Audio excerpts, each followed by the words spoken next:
broadcasting from the Unshackled studios in Melbourne. This is WilmsFront, brought to you by the Unshackled.net. Now here's Tim Wilms. Hello everybody and welcome to WilmsFront Snapshot News Show, the final show for a month as I will be travelling to Thailand at the end of this week. It is Monday the 23rd of February 2026, and as our politicians have been eager to let us know, it's Lunar New Year, which is celebrated in Chinese and Vietnamese culture. It's the year of the horse, and of course it's the Islamic month of Ramadan, where they can't eat or drink during the day, and so they eat late at night, overnight. And of course there's the Sydney gay and lesbian Mardi Gras this Saturday night.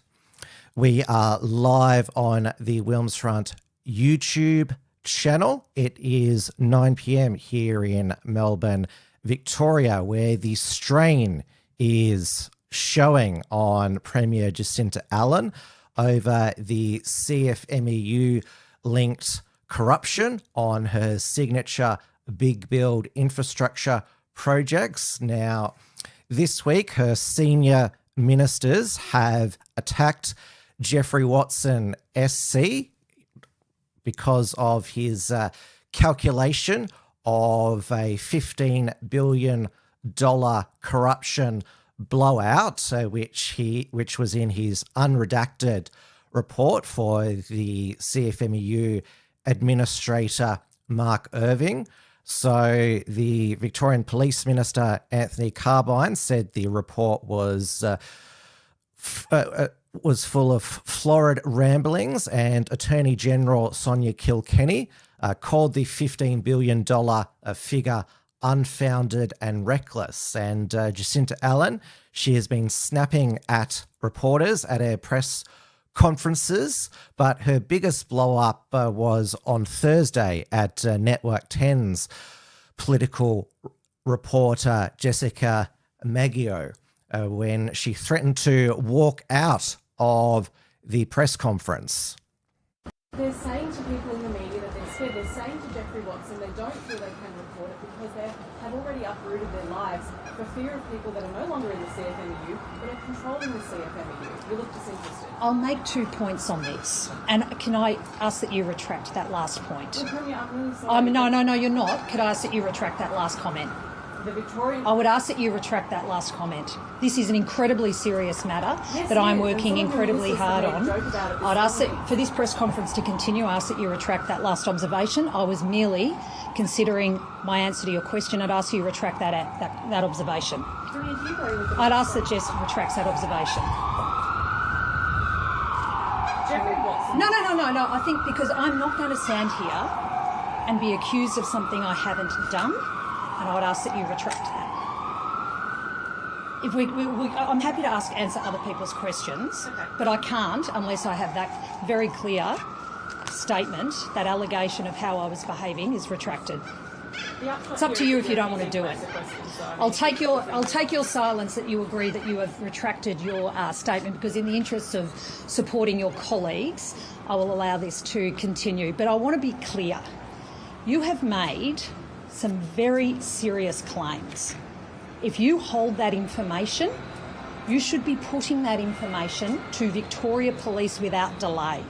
If you hold that, if you have additional information, because the administrator has already said in response to the claims that Jeffrey Watson has made, if there is information to be put around allegations, they should be put without delay to law enforcement agencies. So if any of you have additional information that may be coming to you, and I appreciate there may be people wanting to come forward with this information, you should be putting that without delay to the law enforcement agencies, because Victoria Police are making arrests as evidence that the processes are in place to deal with allegations of criminal behaviour, and you shouldn't be undermining that work. if you have information that is not being put to the investigative agencies. It's so important that we all act with a level of focus here and a level of integrity that is about supporting the work of the federal administrator. So if anyone has claims to make, I'm happy for you to, you can put them to me in a press conference, but most importantly, if you want action, put them to Victoria Police. She proved in that exchange that she's no Dan Andrews. Remember at all of his ghastly COVID lockdown press conferences, he would say to the press gallery, happy to answer any and all questions. That was a communication to him. I can handle all your questions, throw what you've got at me, and I'll be able to spin it and gaslight you. He was great at gaslighting reporters, but Jacinta Allen there, she gave it a go last week, but she proved there she cracked there and threatened to walk out. There's no way that Dan Andrews would walk away from a combative press pack.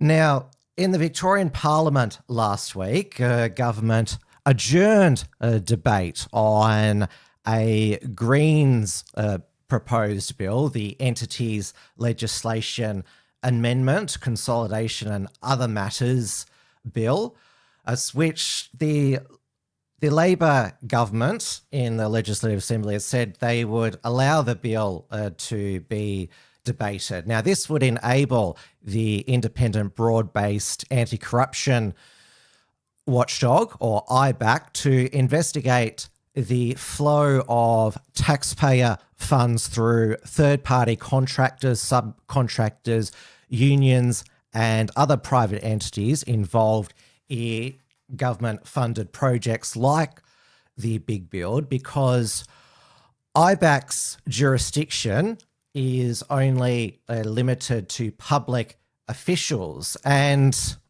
Jacinta Allen would have known this when, in response to the Age and 60 Minutes original Building Bad investigation, it's when she said, I'm referring the allegations of bikie organised crime corruption to IBAC. IBAC released a statement saying that they don't have the jurisdictions to investigate these allegations. And so that was a form of gaslighting, trying to fool the public, saying, oh, I've referred these to IBAC, even though she knows full well there will be no IBAC investigation. Yet when it came to the opportunity to give IBAC this extra jurisdiction, her government on the floor of Parliament decided to adjourn a debate and defer it for at least a month. Now, Jacinta Allen has also rejected calls for a royal commission into CFMEU corruption allegations. She said that there would be a pretext to attack workers' rights. She sounds a bit like Albanese, his attempt to try and deflect, come up with reasons about why a Bondi terrorist attack royal commission wasn't appropriate. So there is pressure because obviously the states can have royal commissions as well. And in case Jacinta Allen has forgotten, it's a state election year in November. And now, appearing in a lot of the Age and 60 Minutes Building Bad series is, famous Melbourne underworld figure Mick Gatto. I mean, he's been betrayed on Underbelly, and he is a arbitrator, conciliator in building disputes. Now, he said he's been on Sam Newman's podcast, and he said, look, I've got nothing to hide. I'll open my books. If I've committed a crime, charge me. And now it should be mentioned that there was a video of Mick Gatto on a boat with some other union officials, including, I think it was Peter Marshall, the United Firefighters Union boss, though he's no friend of the Allen government. Neither is Sam Newman, the man who filmed it. I remember Mick Gatto in a promo for his You Cannot Be Serious podcast gave him a kiss on the forehead.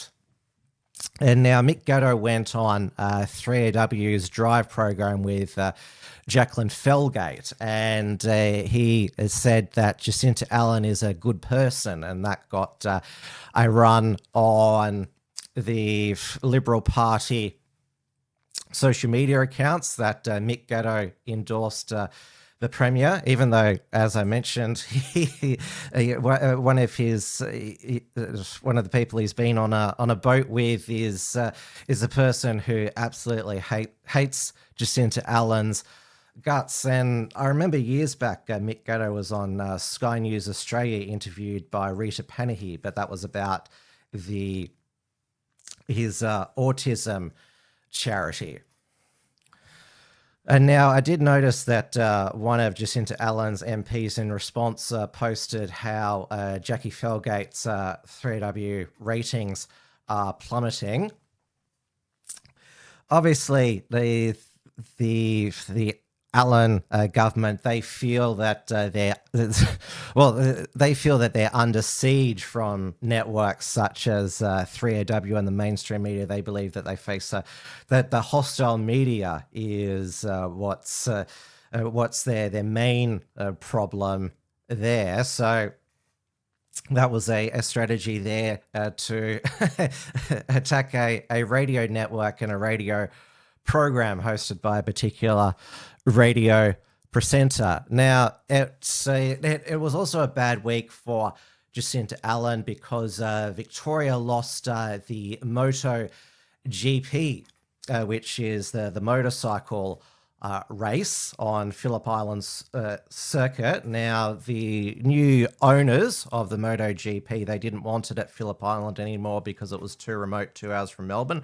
They wanted it at Albert Park, like the Formula One Grand Prix is.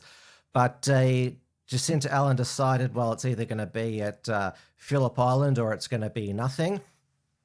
And the South Australian Premier, Peter Malinauskas, who wants to turn Adelaide into a global city, well, a globalist city, he announced that the MotoGP is going to be on an Adelaide street circuit. And so it's a 30-year plus, I guess, revenge by Adelaide because it was under Jeff Kennett that Melbourne took the Adelaide Grand Prix to Melbourne, where it's been ever since in my lifetime. Now, the fact that it could have stayed in Victoria if the Allen government had facilitated the MotoGP at Albert Park Lake, just like the Commonwealth Games this year could have been held in Melbourne. Dan Andrews easily could have changed it from Victoria's regional Commonwealth Games to Melbourne's Commonwealth Games, since we already have the MCG. We have the Melbourne Sports and Aquatic Centre. We have Melbourne Park for various things, but no, because it was going to, he said, cost too much. He'd never seen a cost blowout before, Dan Andrews. Again, this was his gaslighting, saying it's going to be too expensive, so we're going to cancel it to save us money, even though he had to, we had to pay $380 million in compensation to the Commonwealth Games body. $200 million of that went to Glasgow, Scotland, to host the Commonwealth Games this year. So another major event failed there by the Victorian State Labor government. Now, just finishing on Victorian politics, we finally have a by-election date for the Nepean by-election, vacated by former Deputy Liberal leader Sam Groth. That's going to be on May the 2nd. So that's quite a long while away. I don't know why it takes Victorian Electoral Commission 2 months to get ready. Even, I mean, it's going to be just 6 months for the new member of Nepean before they have to go back to the polls in the general state election. This is WilmsFront, brought to you by the Unshackled.net. now the ISIS brides, who are made up of 11 women with Australian citizenship who travelled over to Syria with their Islamic State terrorist husbands, who all of them were either captured or killed when Kurdish forces in Syria defeated the caliphate in 2019. So now they want to come back to Australia along with 23 children, some who are born in Australia, some in Syria. But the way Australian citizenship works, even if you're born in, well, a Islamist caliphate, you can get Australian citizenship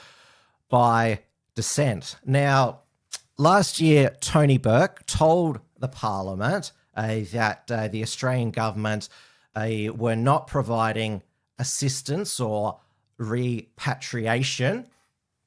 Certainly, the Australian government is not paying for the flights back to Australia, but when they say they didn't provide assistance, they did provide the wives and children with Australian passports. Now, Tony Burke claims that they are obliged to issue Australian passports to these ISIS brides and their children under the Australian Passports Act, and he couldn't deny them applications under Section 14 of the Act, which is when if a minister suspects on reasonable grounds that issuing the passport might prejudice Australia's security, they can refuse or cancel it,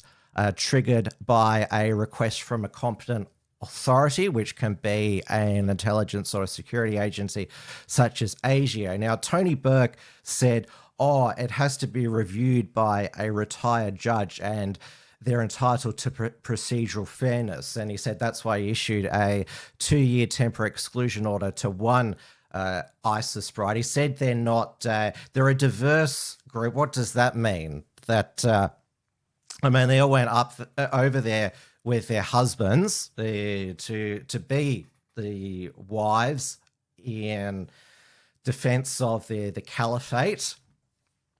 So Tony Burke, of course, we saw when he passed the Combating Anti-Semitism, Hate and Extremism bill, he can pass laws which deny procedural fairness, like he did with the prohibited hate groups. So he said that it's all set up to ban Hizbut Tahrir, which is it's still exists, unlike their other target group, the National Socialist Network, which is disbanded.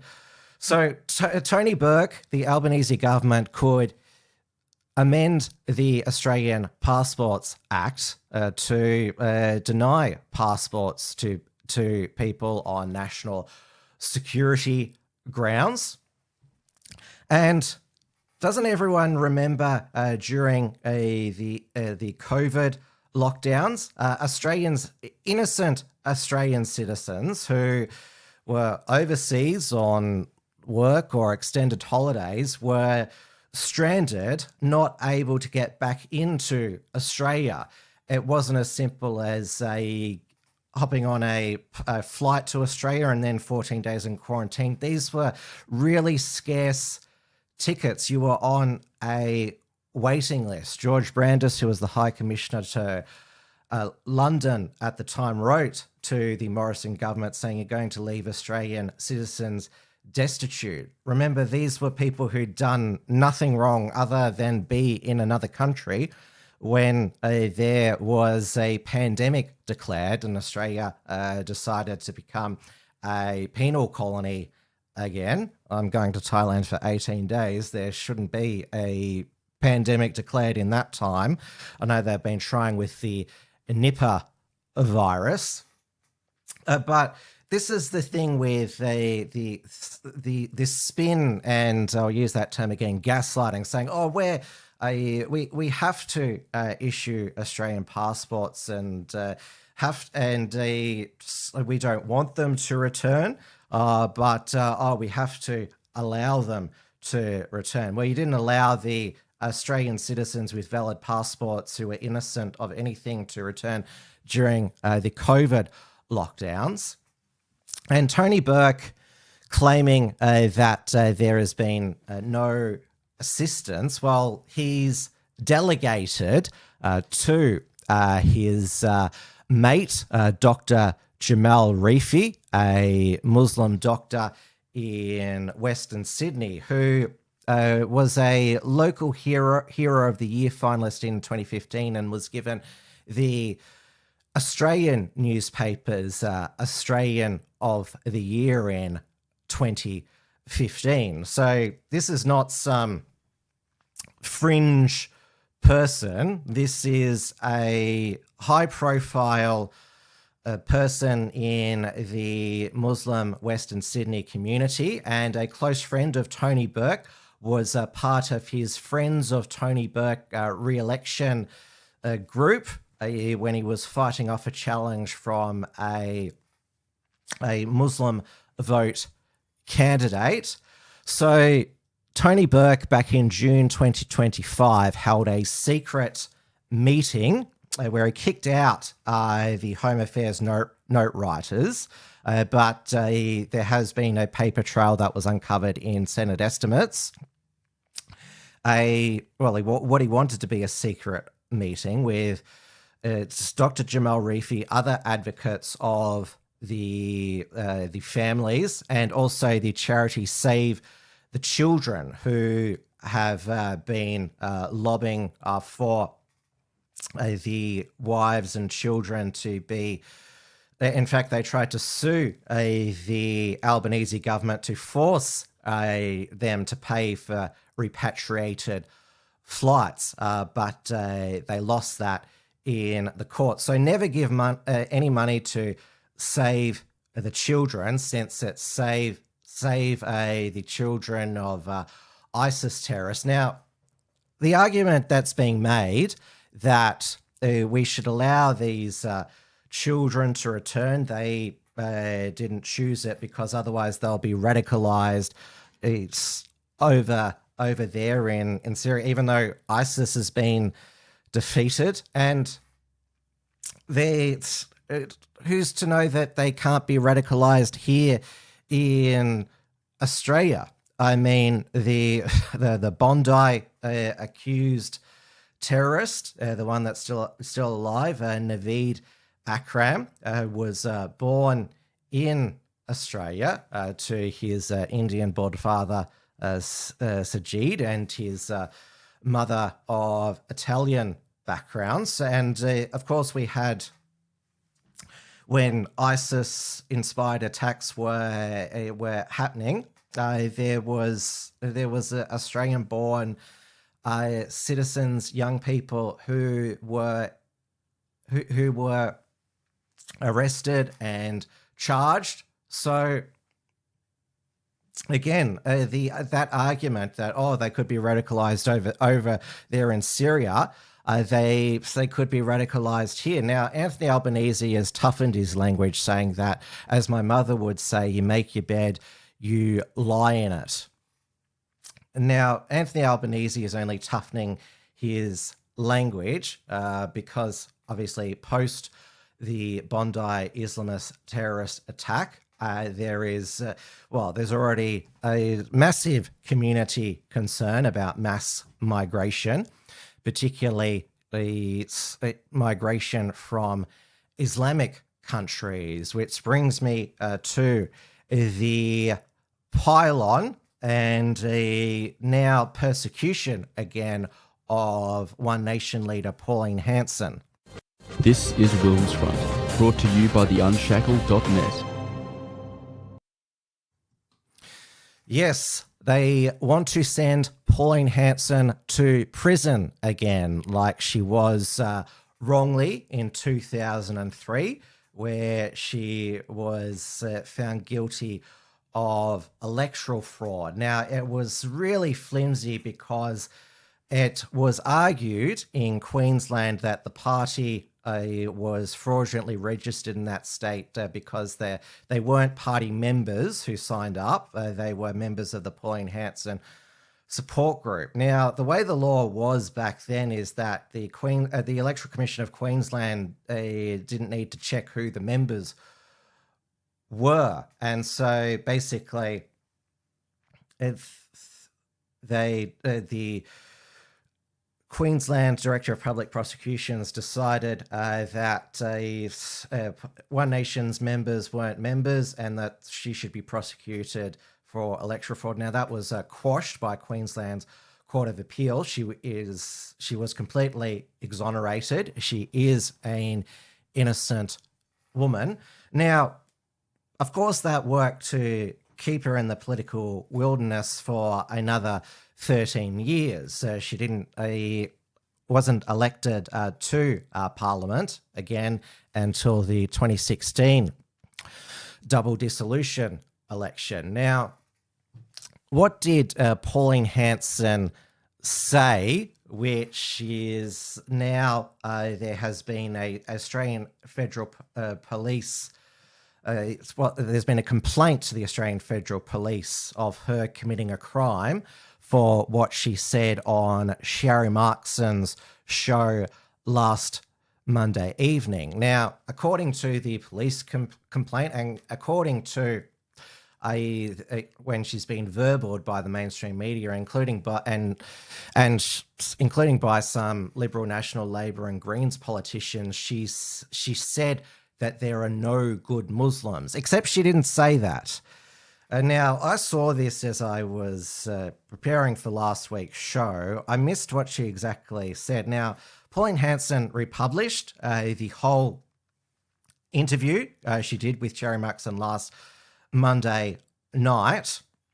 I won't play it because it goes for 8 minutes, but the camera never lies, although, of course, we don't know in this AI age as well, but this is Pauline Hanson's own words. And now I want you to judge for yourself what she actually said. She said, there's certainly no direct quote where she said, there are no good Muslims. I heard Angus Taylor asked about this by Ben Fodham this morning, and he said the Albanese government has questions to answer. He didn't go as far as saying they shouldn't come here. What do you think? Well, they shouldn't come here. Sherry, I've said that right from the very beginning. We don't need them. These people, these women went over, supported their men to fight in terrorism and against our values, our laws. You know, Angus Taylor wants to appear as if, right, I'm in tune with the Australian people. He will never go far enough, either will the Libs, because the moderates won't allow him to do it. Sherry, we're in a situation now in Australia where you can either go down one path and we will reap the rewards of our tough stance against Islam and the radicalisation that we will be facing. Or if we open up the borders and allow more into the country, we're going to suffer. Future generations will, as other countries have, like France and Denmark and England and all these other countries and Canada, all these ones who thought, oh, well, we'll welcome them. I tell you what, I've got no time for the radical Islam. Their religion concerns me because what it says in the Quran, they hate Westerners, and that's what it's all about. You know, you say, oh, well, there's good Muslims out there. Well, I'm sorry. How can you tell me there are good Muslims? If jihad is ever called, and people must understand this, go and research, go and understand about this, and the ones that will suffer, as those Jews did on that, when they were murdered and slaughtered. Well, Pauline, and that's what we've got to realise could happen. I mean, there are a lot of moderate Muslims in Australia who are, as you put it, good Muslims. But I think we can agree that radical extremist Islam that doesn't support Australian values has no place here. I just want to pick up on... Correct. I just want to say, again, this is just coming from me as an Australian Jew, that I don't support what Pauline Hanson just said. of course, I believe the vast majority of Australian Muslims do agree with our values, and they do have a place in Australia and they should be here. And it's just the vocal minority that support radical Islam, extremist Islam, that are causing problems. And you know, you've seen clips from those groups on Sky News. You know, even tonight, Chris Kenny played some from Sheikh Ibrahim Dadoun. So I just wanted to make that very clear again.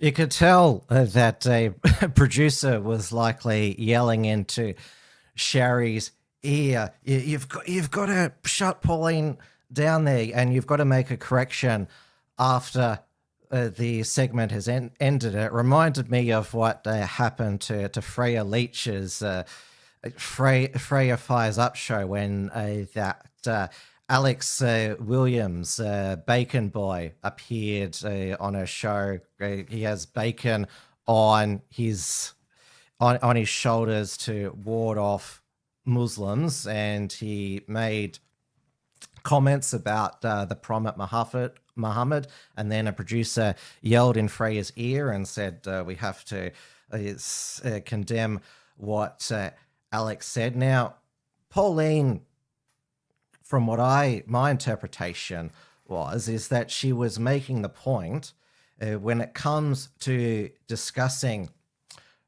the problem of radical Islam and how they find their inspiration in the Quran, the Islamic text. Why are you making the argument to me that there are good Muslims? I mean, the argument sort of seems to me that we need good Muslims like Ahmed Al-Ahmed to wrestle the guns from Islamic terrorists carrying out massacres. That seems to be the argument. We need good Muslims to wrestle and stop Muslim terrorists in the act. That seems to be the argument there. Now, of course, Sherry Markson, she has her Bondi timeline of terror, which I've seen the promos nonstop on Sky. It's sort of a bit like what you call a terrorism porn documentary, where she's with the witnesses and reliving it with them, and of course does the journalistic thing, you know, crying and holding their arm, and that it seems to me that sort of thing is just I call it terrorism porn because it's the same as like poverty porn, like those ads for World Vision. They're all designed to push an agenda, and of course Sherry's agenda is to blame Anthony Albanese. She gets Matilda's parents to say they betrayed Matilda. Of course, Anthony Albanese didn't pull the trigger. It was the Akrams. And I get really tired of particularly Sky News, which is becoming News 24 later this year, constantly defending the security agencies when it was ultimately their failure. I mean, it's Tony Burke saying, oh, well, it didn't meet the threshold. ASIO didn't advise us to not issue Australian passports to the ISIS brides. Why not? And now, with Pauline's comments, now she admitted that she was clumsy, and of course it was dug up that in the 2019 New South Wales state election, that Mark Latham got Emma Eros to run as a One Nation candidate for Hornsby, who says she's a Muslim, even though she doesn't wear the hijab and doesn't dress even that modestly. Now, going back to the police complaint against Pauline Hanson. Now, she says she hasn't heard anything from the Australian Federal Police, but the Canterbury Bankstown a mayor who's a Muslim, Bayal al-Hayek, has called for her to be charged under the federal hate speech laws. I think he maybe thinks that the racial vilification provisions passed. So, but what was passed at the beginning of 2025 prohibits the public incitement, hatred, discrimination, the public incitement of violence. And so he's argued clearly her target was the Muslim people, and I have no doubt her remarks will incite someone. Now, Pauline is 71 now, so Anthony Albanese, when talking to Andrew Clennell on Sunday Agenda, said it's up to police to decide if Pauline Hanson Muslims comment meet the threshold for hate speech. So he didn't even... Surely it would be a prime minister to maybe say, hey, this wouldn't be a good idea. And it's an early warning sign that because of all the laws that we have now, we could be becoming like the UK with all of these police social media investigations. And now the media reporting, it's interesting, particularly News Corp. They're trying to pump up Angus Taylor. It's the Liberals' new beginning. And they've also been trying to create a narrative that there's now friction between Pauline Hanson and her new recruit, former Deputy Prime Minister Barnaby Joyce, because he was a bit... I didn't want to comment on it on a ABC radio interview.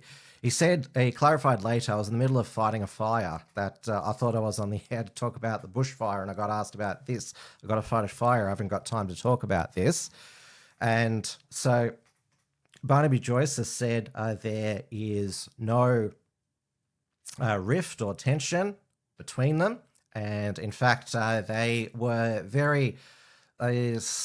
chummy together. Barnaby was enthusiastic when they launched One Nation's South Australian state election campaign with their lead Legislative Council candidate, former Liberal and Australian Conservative Senator Corey Bernardi. Now, One Nation in South Australia, because the Liberal Party is just disintegrated, according to the latest news poll, is now second. So Labor under Premier Peter Malinauskas are still on a healthy 44% of the primary vote. His government will be re-elected. But One Nation is now at 24%. The Liberals at 14%, only 2 points ahead of the Greens on 12%. Imagine if maybe this is the next part, that the Liberal primary vote collapses below the Greens, which sort of hovers, no matter whether it's a state or federal poll, at around 12%. Now, Roy Morgan had One Nation federally ahead in both New South Wales and Victoria. The One Nation surge in both those states is continuing. Now, Peter Malinauskas, the South Australian Premier, who, as I said, will easily be re-elected, though he is concerned about One Nation. He told he basically went full mask off when it came to why Australia needs mass migration when he was addressing a local Committee for Economic Development of Australia panel. My message to One Nation voters is, who's going to feed you and bathe you and wipe your bum when you're 90? Right? Because it ain't going to be your kids.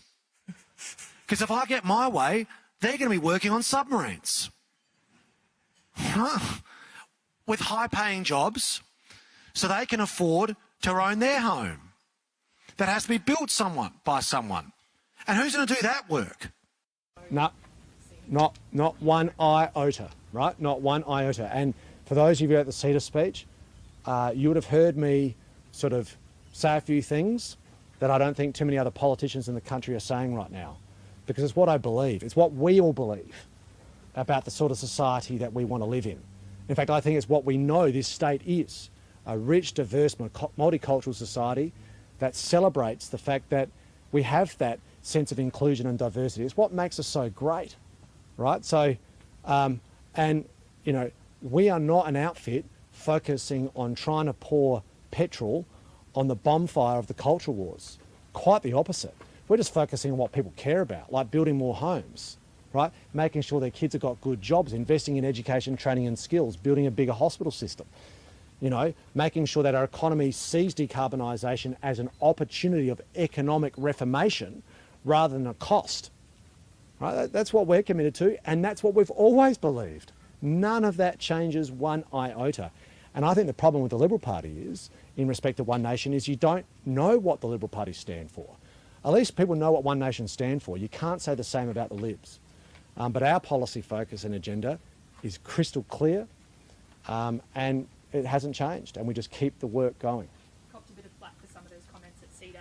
With the benefit of a few days of reflection, No. would you have done anything differently? No, I would just say to anybody, familiarise yourself with everything that I said and the full context, and they would understand it. Think about living in a monocultural society.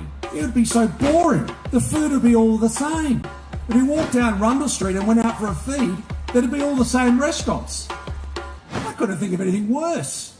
The music would have no richness and colour. We wouldn't see different dance performances like we've already seen just in the last few moments. We are so lucky. We are so fortunate to be able to have this here. And I say we should retain our dedication towards it. Multiculturalism doesn't add to South Australia. Multiculturalism is at the heart of who we are as South Australians. Over 200 different cultures, languages, colours and creeds celebrated in our community, done with extraordinary peace and harmony. That is genuinely the envy of not just other parts around the country, but so many communities and corners of the globe. So according to Peter Malinauskas, I'm following the logic here, we need migrants from all 200 countries around the world to wipe our bums when we're 90 after we've crapped out the migrants' local cuisine. That seems to be the argument there. Now, what Peter Malinauskas put it in the most crude way imaginable. There's still a lot of reaction to, whoa, did he just actually say that? It's basically a crass version of 1850s Democrats who will pick the cotton. But Australia's post World War II mass migration, because it's been going for a while, obviously it's accelerated at various points, is basically after World War II, Australia was in a very bad way. We needed migrants from all of the war-torn countries to rebuild Australia. And that's basically we've been in a Ponzi scheme since then, that we have skills shortages, that we need, we've got a housing crisis, we need migrants to build the houses. And also another thing, mentioning what Peter Malinauskas said, he said that my children won't take care of me because they'll be busy building submarines. And so he's also saying that we need migrants to basically play the role of the family, which is disintegrated. We also need migrants to wipe our babies' bums when, of course, parents are encouraged to dump their children in childcare just after they're born so they can go back to work. So dump your children in childcare, dump your elderly parents in a nursing home, and they'll be taken care of by all of these workers. Though I'm not sure about you in the chat, but I hope if I make it to 90, I hope that we have the robots are able to wipe our bums, the Optimus robots. I think I'd feel much more comfortable with a robot wiping my bum than a migrant worker if I have to, if I'm that way, as Peter Malinauskas described at 90. In fact, this is why I like the AI revolution, that you don't have to deal with a lot of human error. That's also why I like the self-serve machines as well. I'm happy. I'm a futurist. I like technological advancement, but of course the main problem is for Australia, we don't have the electricity because of the Albanese government's renewable energy policy. Now,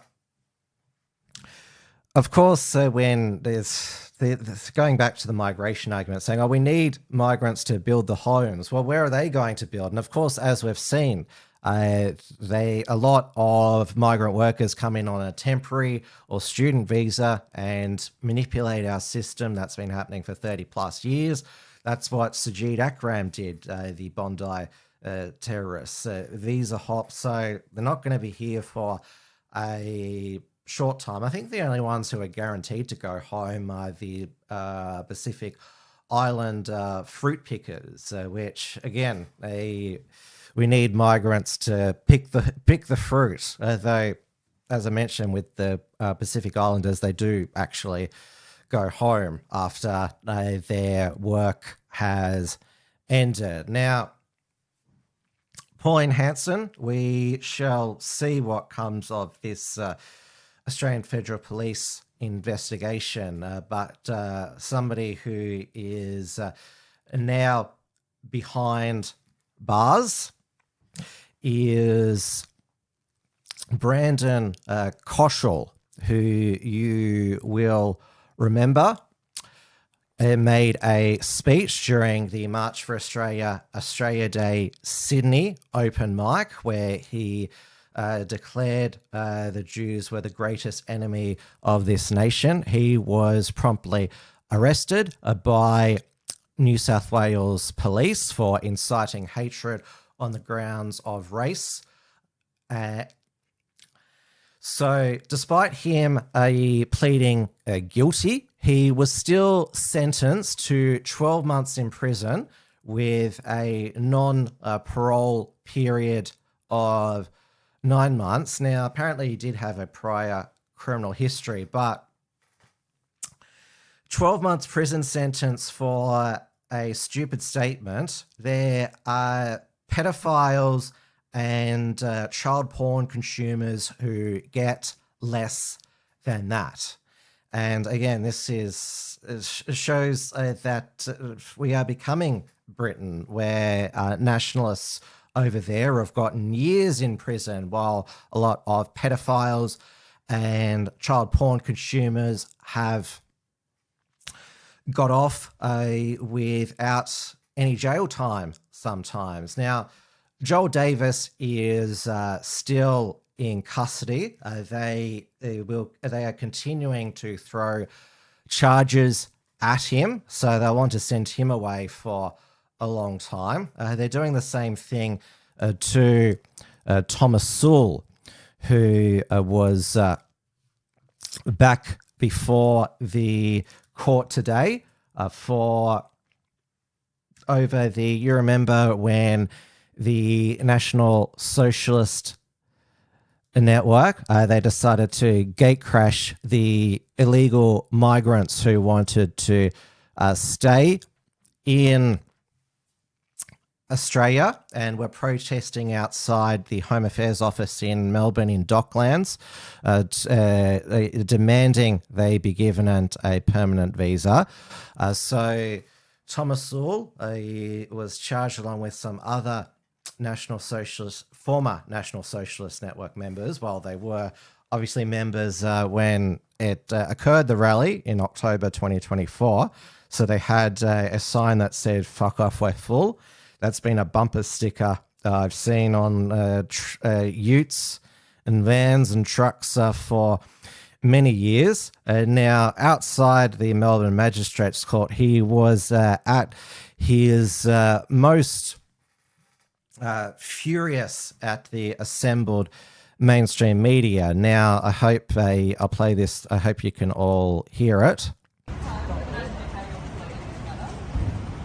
It's just a disgrace that the taxpayer has to constantly fund Victoria Police taking me to the courts for just more nonsense, offensive behaviour charges. Is it nonsense though? Because the taxpayer wasn't happy with what they saw at that rally. Well, you don't speak for the taxpayer. You're part of a corporate entity that is anti-Australia.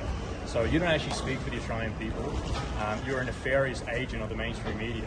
So I think you'll find the average Australian does not want thousands or millions of illegal Indian immigrants staying in the country. And that's what we were protesting against. There were thousands of self-entitled, despicable people that think it's their right to be a part of our nation. And they were protesting outside Tony Burke's office, who, might I add, deported healthy, wholesome white families from this country. Shut up, you fat dork. Film this fucking loser. Look at these freaks. You're a fat, disgusting dork. Shut the fuck up. Anyway, Tony Burke. No, every listen. Time you're out here, there's drama. There is always drama, but it's not seeking attention to me. It's seeking attention to the issue. And the primary issue in Australia and the whole Western world is white replacement. That is the primary issue. That's the only thing we actually want to talk about. And you're looking at your phone, you're looking at how to change the subject, because the media do not want to talk about this subject. They don't want to talk about white replacement. We want to reverse the process. We don't want Australia turning into a third world country. We don't want it turning into India. We don't want it turning into Sudan. We want it to remain Australian. That is the primary issue. And you always want to change the subject and attack the man. You don't want to play the fucking important game. You want to attack the man.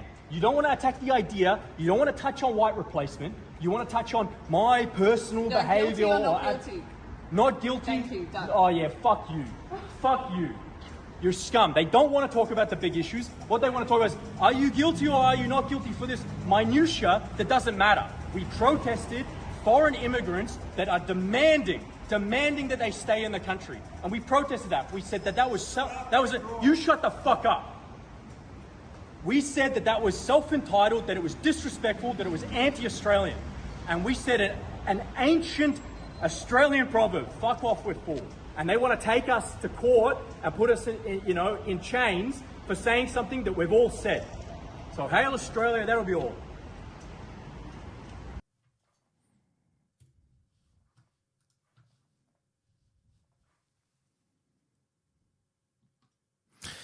That Channel 7 thought she was scared. She ran away from Tom there. I'd never seen her before, but clearly she is not one of their best reporters, the amateur hour there. They'd be better off sending somebody like Paul Dowsley, who's much more experienced reporter and actually asks proper questions. Now, it's not just the neo-Nazis who are falling afoul of these new laws banning Nazi symbols. It's interesting there you saw Thomas Sewell wearing a Helly Hansen HH shirt. A constitutional law professor Anne Schumi was asked at a parliamentary committee whether a Nazi wearing a Helly Hansen shirt will constitute a Nazi symbol. Unless you're going to ban Helly Hansen or psychoanalyze everyone who wears a Helly Hansen shirt. But it's the far left who are now the falling afoul of these Nazi symbol laws, even though I assumed a lot of them had a carve out for you're allowed to display Nazi symbols if it's against Nazism. So Dissent Bar in Canberra was raided. So this is the owner, David Howe. He's this old boomer with dyed blue hair. Or at least he's an Assange supporter. So the Australian Federal Police raided and removed 5 posters which had Donald Trump, JD Vance, Elon Musk, Vladimir Putin, and Benjamin Netanyahu dressed as SS officers. It was probably the Benjamin Netanyahu one that probably triggered the outrage complaint. So they're now being investigated for a potential violation of the federal Nazi. So apparently, sorry, this was actually by ACT police officers, not federal police. Now, I think that this is absolutely ridiculous. And what's going to be next is Hogan's Heroes. Is that going to be banned from being on Australian television because it has actors in Nazi uniforms? This was despite the fact that the Nazis in Hogan's Heroes were played by Jewish actors. That was the point of the comedy, to mock the Nazis, the defeated Nazis, and who better to play stupid Nazis than Jewish actors. Now, so this is how ridiculous it is going to get when it gets into the artistic field. And of course, there is artistic a defense as well, but it's the way that this legislation's written. There is no clear exemption for satire. So yeah, this is we are in dangerous territory. This is WilmsFront, brought to you by the Unshackled.net.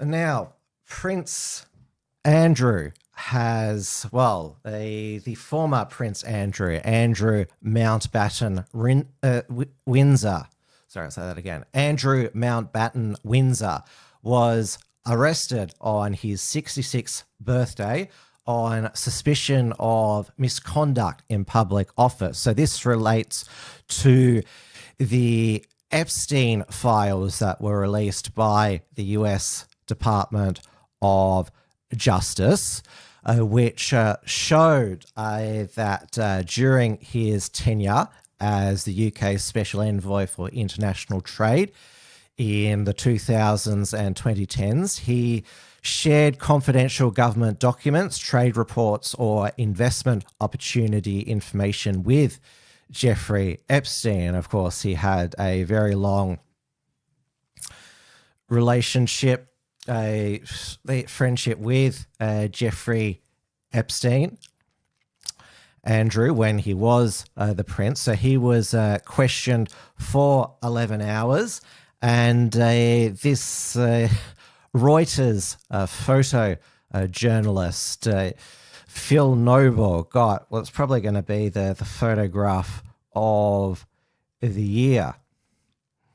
So this is the Sun tabloid, News Corp's in the UK. Now he's sweating. So that's the photo there where he's trying to lean down, but he just looks absolutely awful there. That's what being a photojournalist who's all about. Now, this is the same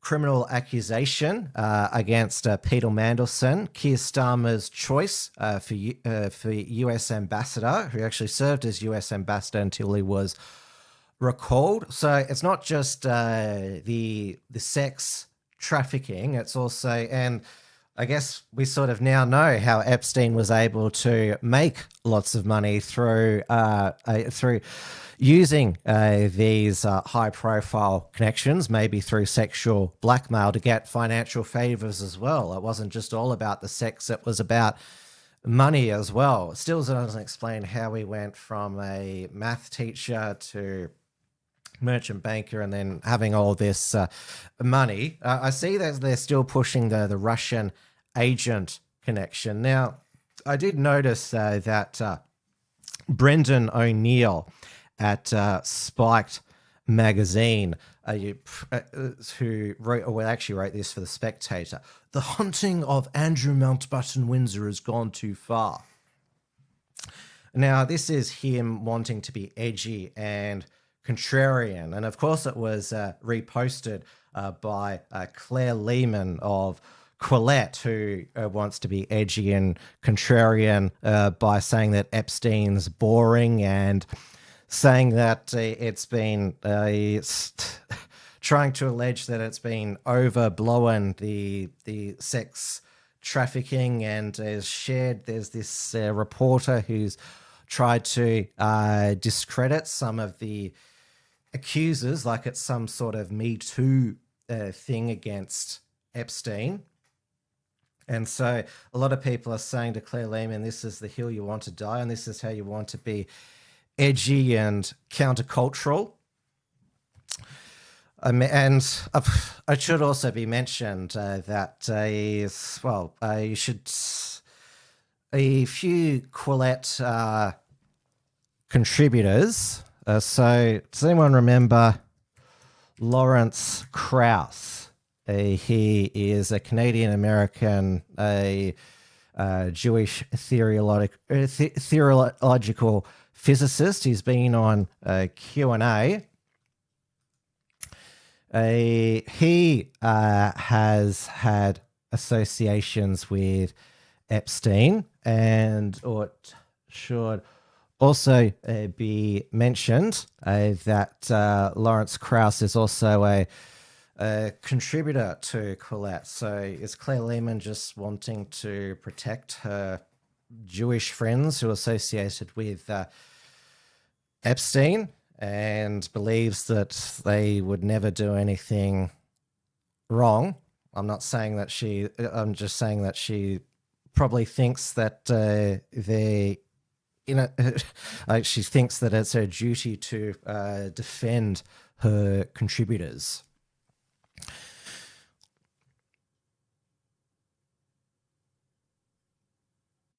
This is WilmsFront, brought to you by the Unshackled.net.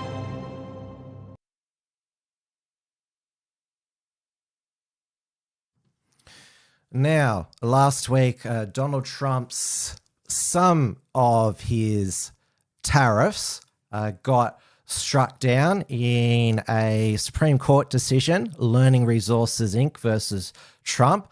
So in a 6-3 decision, so the three Democrat justices, Sonia Sotomayor, Ketanji Jackson Brown, and Elena Kagan, along with the Chief Justice, John Roberts, who was appointed by George W. Bush, and two Trump appointees, Neil Gorsuch and Amy Coney Barrett, ruled that Trump's use of the International Emergency Economic Powers Act does not authorize the president to impose tariffs. So this invalidated his reciprocal tariffs on imports, including against Australia, as well as tariffs tied to issues like drug trafficking, immigration from China, Canada, Mexico, which Trump had imposed via executive orders after declaring national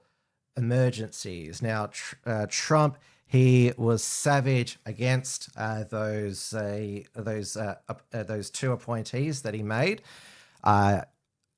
Brett Kavanaugh, who was a Trump appointee, sided with the two ultra-conservative justices, Samuel Alito and Clarence Thomas, in a dissent.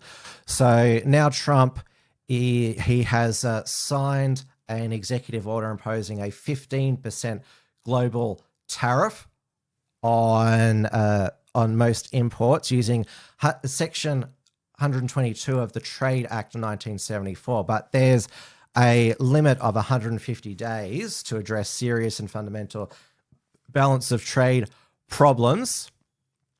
So this says never been used previously. It's time limited unless Congress extends it. Now, why didn't Trump get Congress to impose tariffs? Well, Congress is lazy, and the filibuster argument is not a defense, since the filibuster could easily be abolished. I mean, Congress is lazy. They just they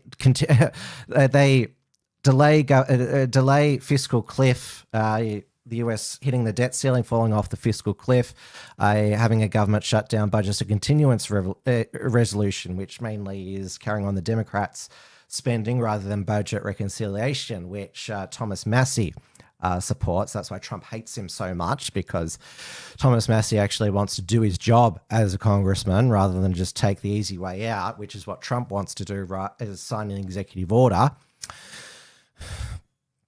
And now it should be mentioned that a national security based tariffs were not affected by the ruling. So that's Section 232 of the Trade Expansion Act of 1962. Now, Trump, I don't know why, well, he said that tariff is the most beautiful word, but we do know that Trump, he backed off on several tariffs, including on Australian beef. He also abolished them on coffee worldwide, delayed them on some imported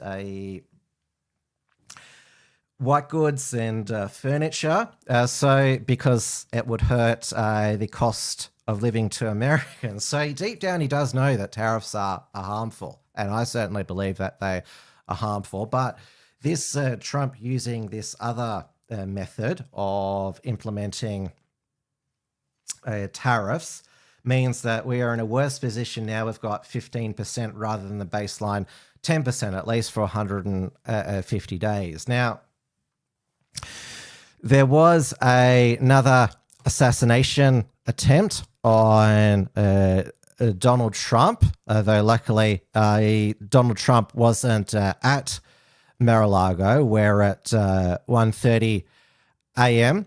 Sunday morning, this crackpot, Austin Tucker Martin from North Carolina, tried to break into Mar-a-Lago when a gate opened when another vehicle exited it, and had a shotgun and a gas canister. Secret Service agents on patrol told him to drop it. He raised his gun and he was shot dead.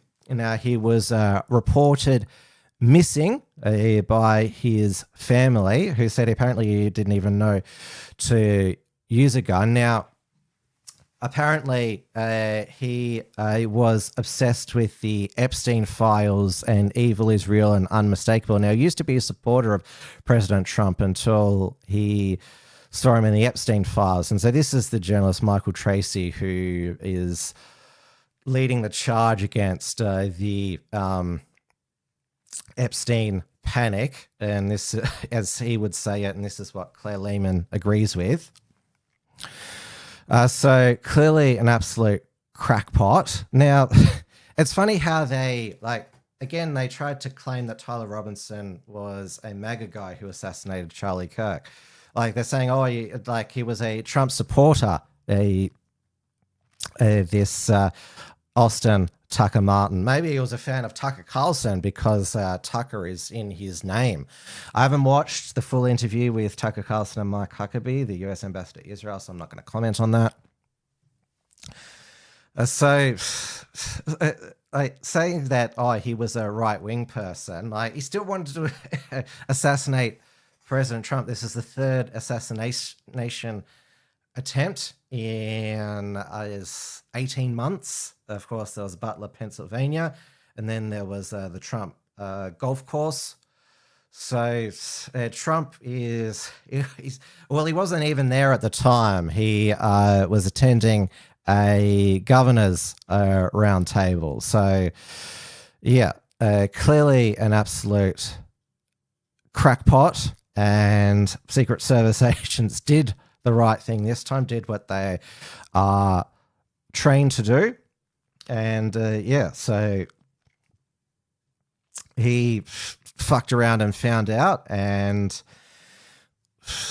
President Trump was nowhere near in harm's way. This is WilmsFront, brought to you by the Unshackled.net.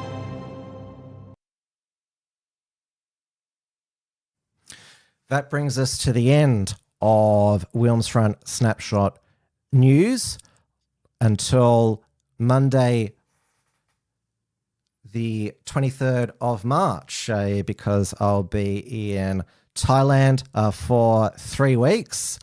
I will experiment with some short vlogs and other content from Thailand, so I won't completely disappear, but obviously won't have all my studio equipment with me. So, but I still will be beaming in for my reality check radio Wilms reports on New Zealand's free thinking radio. It's breakfast program with Paul Brennan, so that will be continuing. And I also might get around to putting some fresh articles on the Unshackled.net. I do want to publish a couple more reports from Tiger Mountain before I go as well, because I won't have my editing software with me either. And obviously, when I come back, my first thing will be covering the South Australian state election result. I won't do a live stream. There's not much interest from prospective panelists, and as I'll probably be really jet lagged by then anyway. So thank you everybody for tuning in so far in 2026. And I will be back live on air in 4 weeks' time. So wish me a safe travels, and I will see you on the other side. And obviously I'll keep in touch with you all. Good night, everybody. Thanks for tuning in to WilmsFront. Visit timwilms.com to view the archive of episodes. And keep visiting the Unshackled.net to view all our shows, and to keep up with the latest real news and analysis.